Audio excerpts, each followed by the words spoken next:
Yang pertama dengan menggunakan tangan kanan. Jadi hitungannya 1 I N A. Jadi 1 I N A.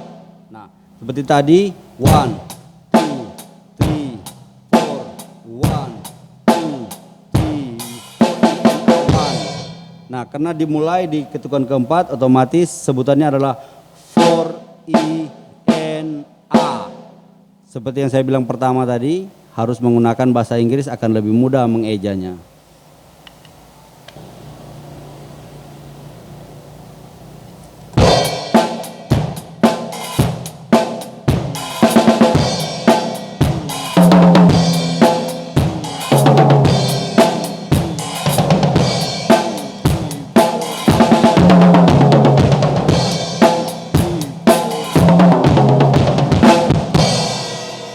Oke, kita sudah belajar teknik dasar dalam bermain drum atau belajar bermain drum.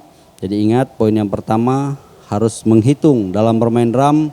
Wajib, yang namanya menghitung dalam bermain drum itu hal yang harus, tidak boleh tidak ya. Dan kemudian yang kedua, perhatikan cara menghitungnya.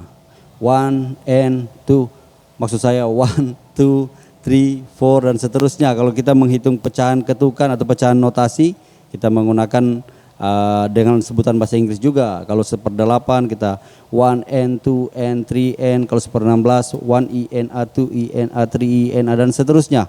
Masih banyak lagi yang akan kita ulas, masih banyak lagi yang akan saya bagi dengan teman-teman. Sebab itu ikuti terus video-video tutorial dari saya. Salam sukses.